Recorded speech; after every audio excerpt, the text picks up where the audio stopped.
इन्ना अंज़लनाहु फी लैलतिल क़द्र वमा अदराका मा लैलतुल क़द्र लैलतुल क़द्रि खैरुम मिन अल्फि शहर। इस मुबारक महीने में एक रात, ऐसी रात आती है 1000 महीने से अफजल है। उस रात में अल्लाह रब्बुल इज्जत ने कुरान मजीद को नाजिल फरमाया।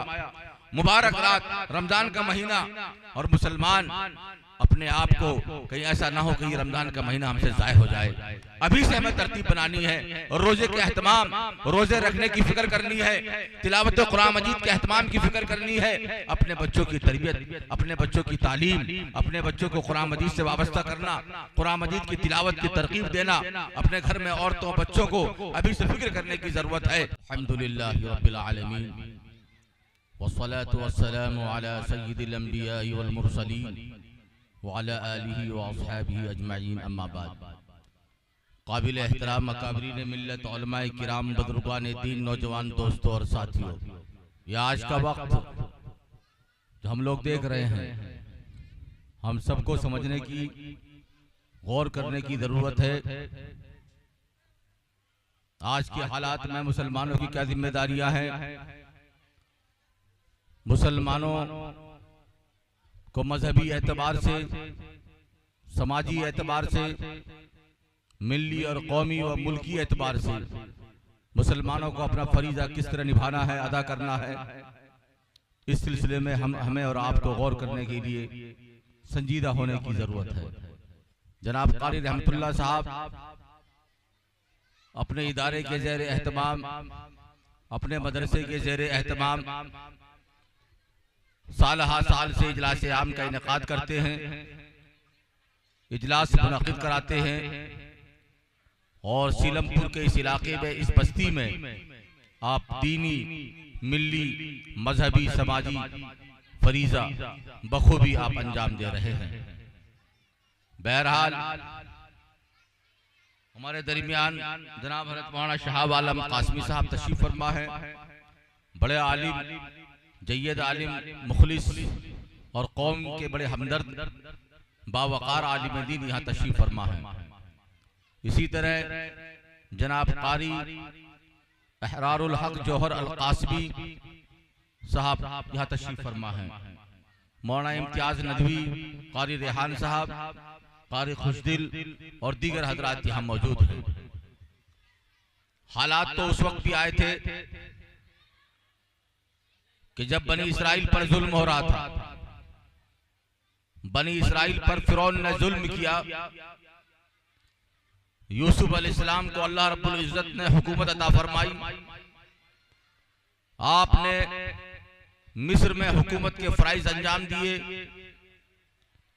आपके 11 भाई, आपके वालिद मोहतरम हजरत याकूब अलैहिस्सलाम और आपकी वालिदा मोहतरमा, आपने सबको अपने वहीं मिस्र में अपने पास उनको बुलाया और उनके रहने के आपने इंतजामात किए। दुनिया ने देखा, दुनिया तारीख बदलती है और तारीख हालात बदलने पर मजबूर होती है कि एक वक्त वो था कि जब मिस्र में हजरत यूसुफ अलैहिस्सलाम की हुकूमत थी, आपकी खिलाफत थी। आपने पूरे मिस्र की हुकूमत पर जो आपने एहसान किया है, उसको तारीख ने उसको महफूज किया है। लेकिन फिर दुनिया ने देखा, इसी सूरज ने देखा, इसी चांद ने देखा, इस जमीन पर जब यूसुफ अलैहिस्सलाम की कौम बनी इसराइल अमल से, ईमान से, दीन से, दीनी तकाजे से, कुरानी ये जो दीनी जो अल्लाह की तरफ से किताब आए जो उनको मिली थी और पैगाम जो मिले थे, उनसे जब वो लोग हट गए, अल्लाह के कलाम से हट गए, तो फिर अल्लाह रब्बुल इज्जत ने उन पर जालिम हुकूमत को मुसल्लत किया। उन पर फिरौन को मुसल्लत कर दिया और फिरौन ने वो जुल्म के पहाड़ तोड़े कि बनी इसराइल की चीखें निकल गई, उनकी हुकूमत चली गई। मंडी और मार्केट में जो उनका दबदबा था, वो दबदबा खत्म हो गया और वो लोग मजलूम हो गए, जंजीरों में जकड़े हुए थे, निहायत परेशान, परेशानी के आलम में। और अपनी मुसीबत का रोना, गम और अफसोस और निहायत परेशानी की जिंदगी गुजारने पर मजबूर थे। अल्लाह के सामने रोना, परेशान होना, गमगीन और मायूस होना। उस मौके पर अल्लाह ताला ने फिरौन को एक ख्वाब दिखाया और फिरौन ने ख्वाब में देखा कि बनी इसराइल में एक बच्चा पैदा हुआ है और उस बच्चे की वजह से मेरी हुकूमत चली गई, मेरी हुकूमत का तख्ता पलट गया है। तो फिरौन की जब आंखें खुली वो पागल हो गया कि बनी इसराइल में ऐसा कौन सा बच्चा पैदा हुआ है, ये बच्चा पैदा होने वाला है जो मेरी हुकूमत मेरी हुकूमत के तख्ते को ये पामाल कर देगा, खत्म कर देगा। तो फिरौन ने ये हुक्म दिया कि बनी इसराइल में कोई भी अगर बच्चा नजर आए या कोई बच्चा पैदा हो उसका कत्ल कर दिया जाए। इतना जुल्म कि औरतें, फैमिली, घर परिवार सब परेशान हो गए कि किस तरह हम फिरौन के जुल्म से बचेंगे, किस तरह हम हालात का सामना करेंगे। ऐसे हालात में, ऐसे मौके पर अल्लाह ताला ने मूसा अलैहिस्सलाम को पैदा फरमाया। मूसा अलैहिस्सलाम की वालिदा मोहतरमा ने आपको एक लकड़ी के संदूक में रखा और अपनी बेटी से कहा, मूसा अलैहिस्सलाम की बहन से, कि जाओ इसको दरियाए नील में छोड़कर आ जाओ। उस संदूक को, जिस संदूक में पैगंबर हैं, अल्लाह के नबी, अल्लाह के रसूल हैं, अल्लाह की तरफ से बंदों की रहबरी और क़ियादत करने वाले अल्लाह के पैगंबर हैं, लेकिन उस मौके पर वालिदा ने अपने दिल पर पत्थर रखकर बच्चे को उस लकड़ी के संदूक को दरियाए नील में छोड़ दिया। वो बहता हुआ, वो संदूक बहता हुआ, फिरौन के महल की खवातीन औरतें वहां दरियाए नील पर मौजूद थी। फिरौन की बीवी हजरत आसिया वहां मौजूद थी। उनको बताया गया कि एक संदूक है। आपने कहा कि संदूक खोल के देखिए। संदूक को खोल के देखा गया तो संदूक में एक बच्चा, बहुत खूबसूरत प्यारा बच्चा। फिरौन की बीवी ने कहा, इस बच्चे को हम अपने महल में लेके जाएंगे, हम इस बच्चे को अपने महल में पालेंगे, अपने महल में इस बच्चे की परवरिश करेंगे। मूसा अलैहिस्सलाम को लेकर वो घर पहुंचती हैं, अपने महल पहुंचती है। दुनिया ने देखा, तारीख ने देखा कि अल्लाह ताला ने मूसा अलैहिस्सलाम की परवरिश, और मूसा अलैहिस्सलाम अगर जवान हुए तो फिरौन के घर में जवान हुए। फिरौन के महल में आपको अल्लाह ने वहीं पाला, वहीं आपकी परवरिश हुई। फिरौन के घर में मूसा अलैहिस्सलाम जवान हुए। लेकिन अभी हालात अभी आपके साथ थे और आपको मिस्र छोड़ना पड़ा, और मिस्र छोड़ करके आप मदियन की तरफ आप रवाना हुए। जॉर्डन से आगे मदियन का इलाका, वहां आप रवाना हुए और अल्लाह ताला ने आपको एक अपने पैगंबर, अपने नबी हजरत शुएब अलैहिस्सलाम से आपकी मुलाकात कराई। और आप शुएब अलैहिस्सलाम के घर में कई साल तक आपने वहां क़याम किया। आप पैगंबर की सोहबत में रहे, पैगंबर के जेर साया रहे, हजरत शुएब अलैहिस्सलाम के पास आप रहे। फिर अल्लाह की तरफ से आपको हुक्म हुआ, क्या मेरा ये हुक्म है कि अब आप फिरौन के पास जाइए, इज़हब इला फिरऔना इन्नहु तग़ा, कि आप फिरौन के पास जाइए और जाके उनको कहिए कि अल्लाह की ताकत सबसे बड़ी ताकत है। फिरौन ये दावा करता है कि मैं रब्बे आला हूँ, फिरौन ये दावा करता है मैं जमीन पर खुदा हूँ, फिरौन ये दावा करता है कि लोगों की रोजी मेरे हाथ में है, फिरौन ये दावा करता है कि लोगों की जिंदगी और मौत मेरे हाथ में है। आप जाइए फिरौन के पास पहुंचकर कहिए कि तुम्हारे पास कुछ नहीं है, तुम्हारी कोई कुदरत नहीं है, सूरज निकालने वाला अल्लाह है, चांद निकालने वाला अल्लाह है, सातों आसमान का मालिक अल्लाह है, जमीन का मालिक अल्लाह है, इंसान का पैदा करने वाला अल्लाह है, इंसान की मौत और जिंदगी का मालिक अल्लाह की जात है। या आप जाकर के वहदियक इला रब्बिका फतख्शा फअराहु आयतल कुबरा, मूसा अलैहिस्सलाम दरबार में पहुंचते हैं, अल्लाह की निशानियां दिखाते हैं, अल्लाह की दावत देते हैं। अल्लाह की ताकत बड़ी ताकत है, जमीन और आसमान का बनाने वाली ताकत अल्लाह की ताकत है। फिरौन तिलमिलाता है कि मैं ही खुदा हूँ, जमीन का खुदा हूँ, हुकूमत मेरे पास है, इंसान की जिंदगी और मौत मेरे हाथ में है।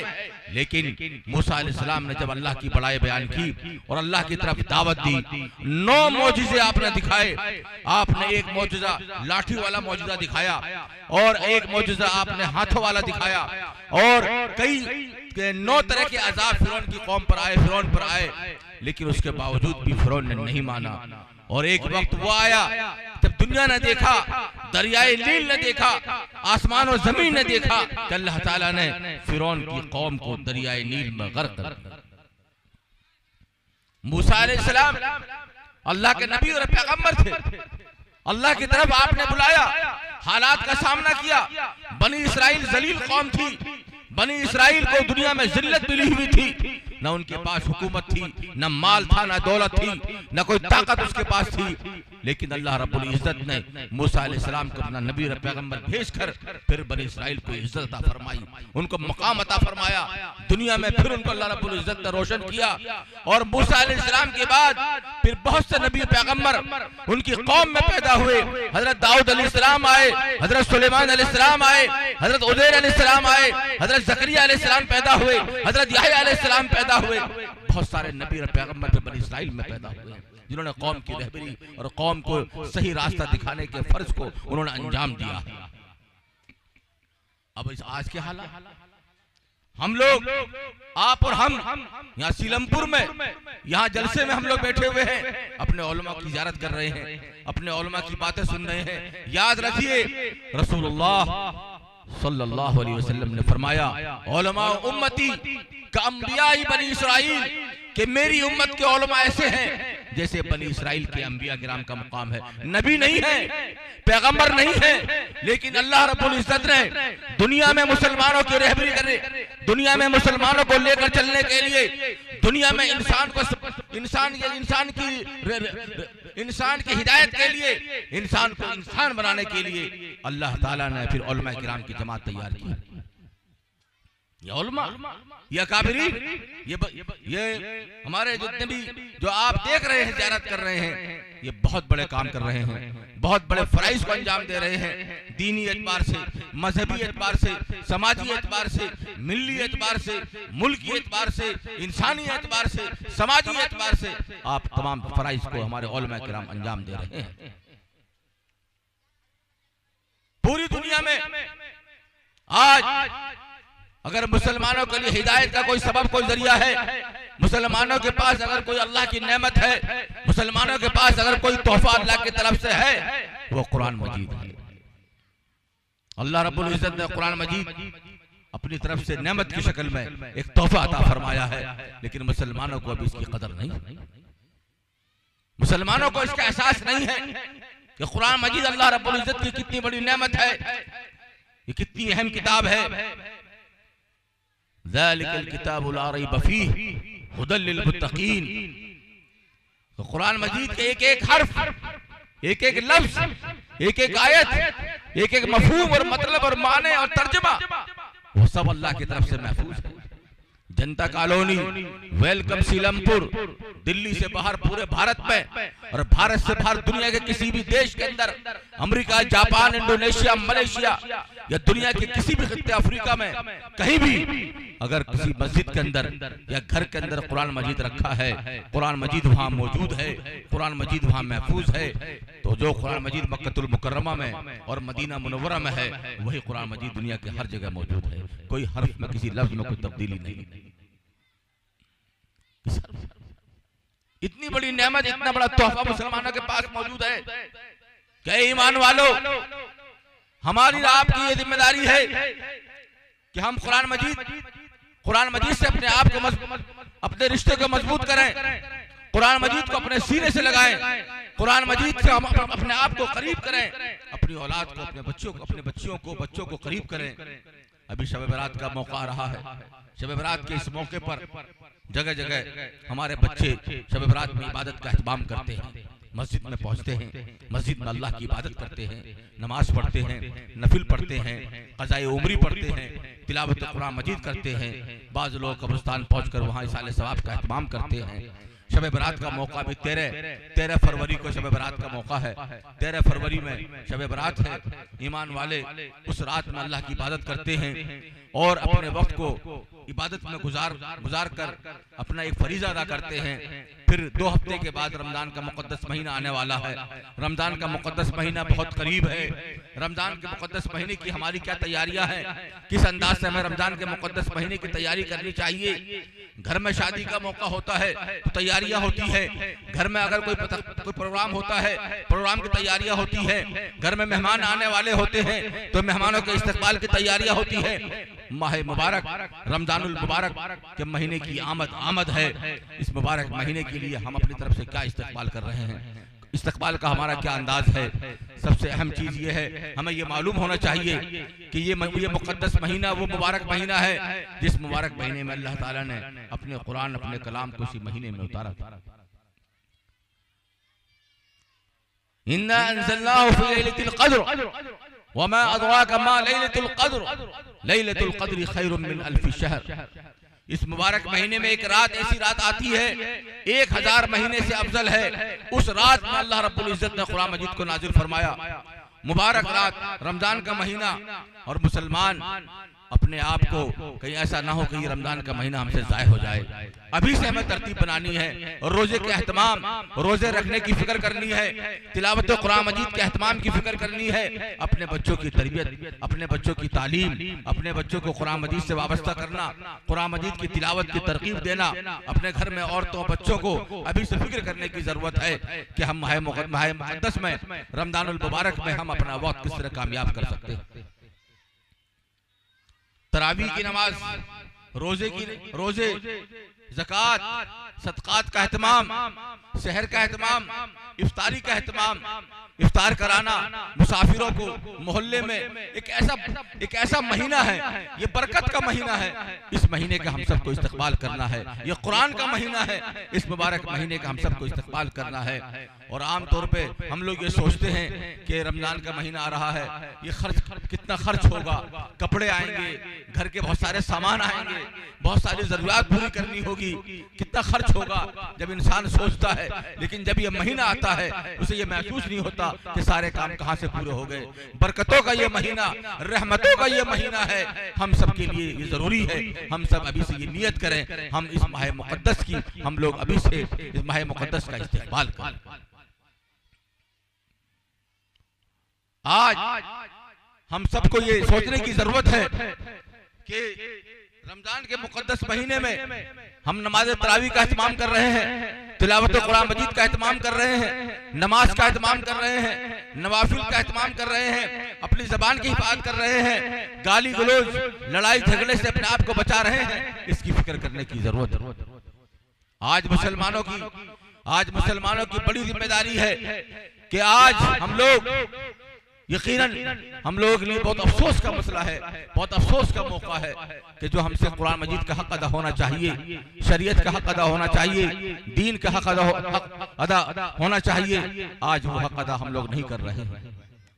और यही वजह है कि बहुत सारे हालात के हम लोग शिकार हैं, बहुत सारी चीजें ऐसी हमारे सामने हैं जिससे हमें दीन के एतबार से भी, दुनियावी एतबार से भी हमारे लिए बहुत सारी रुकावटें हमारे सामने हैं। इसलिए हम लोग, हमारे उलमा, हमारे बुजुर्गान दीन इस बात की नसीहत कर रहे हैं, इस बात का पैगाम पहुंचा रहे हैं कि हम लोग इस मुबारक महीने की कदर करें, अपने आप को कुरान मजीद से वाबस्ता करें, कुरान मजीद को पढ़ने की, समझने की कोशिश करें। और एक बात मैं और कहता हूँ कि कोई ये नहीं कह सकता कि कुरान मजीद का कोई लफ्ज पुराना हो गया, कुरान मजीद का कोई मफहूम या कोई मतलब पुराना हो गया।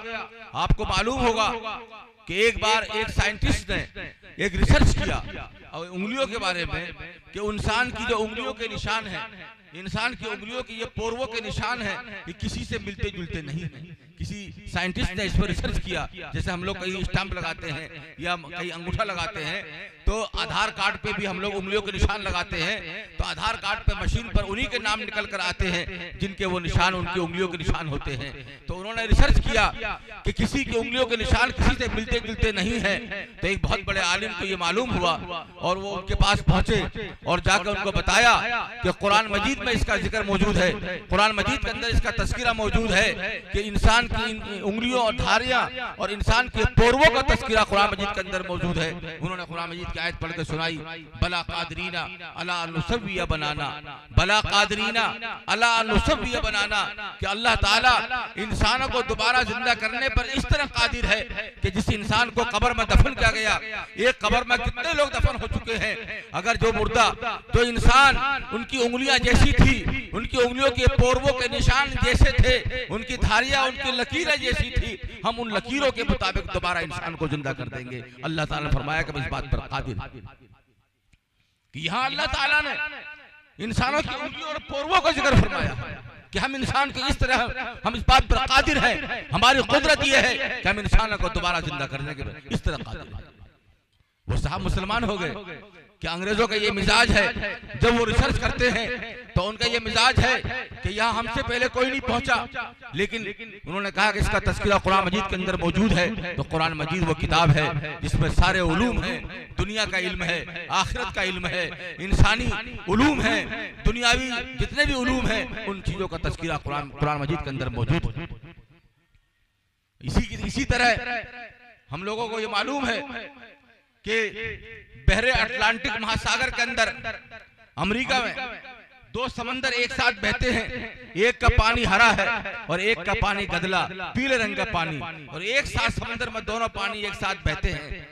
तो कुछ लोग जो साइंटिस्ट थे उन्होंने इस पर रिसर्च किया, ये तहकीक करने के लिए कि ये दो तरह का पानी एक साथ बहता है, ना इधर का पानी इधर आता है और ना इधर का पानी इधर आता है, और ये बिल्कुल दूर तक समंदर ही समंदर है, क्या वजह है। जब उन्होंने इसकी तहकीक की, उन्होंने इस पर रिसर्च किया, गोताखोर समंदर के अंदर पहुंचे, उन्होंने पता लगाया, तो हमारे उलमाए किराम को मालूम हुआ, तो उलमाए किराम उनके पास पहुंचे और पहुंच के उनसे पूछा कि आपने क्या तहकीक की है, आपने क्या इसमें क्या खोज की है। उन्होंने कहा कि हम लोगों ने ये पता लगाया है कि इसके बीच में कोई दीवार है कि वो दीवार पानी को रोके हुए है। तो मौलाना साहब ने कुरान मजीद की आयत पढ़ के सुनाई, मरजल बहरैन यल्तक़ियान बैनहुमा बरज़ख़ुन ला यबग़ियान। उन्होंने कुरान मजीद की आयत पढ़ी और पढ़कर बताया कि अल्लाह ताला ने सूरह रहमान के अंदर कुरान मजीद में फरमाया है दो तरह का पानी एक साथ बहता है, दो समंदर साथ बहते हैं, बैनहुमा बरज़ख़ुन, हमने उसके बीच में एक दीवार बनाई है, वो दीवार पानी को रोके हुए है कि पानी में ये हिम्मत नहीं है कि इधर पानी इधर मिल जाए। इसका तज़किरा कुरान मजीद के अंदर मौजूद है। वो साहब मुसलमान हो गए। उन्होंने कहा कि हमसे पहले कोई नहीं पहुंचा, लेकिन कुरान मजीद के अंदर इसका तज़किरा मौजूद है। इससे अंदाजा ये होता है कि कुरान मजीद ये इंसानों की किताब नहीं है, बल्कि अल्लाह की तरफ से, खुदा की तरफ से नाज़िल शुदा मुसलमानों को ये किताब मिली।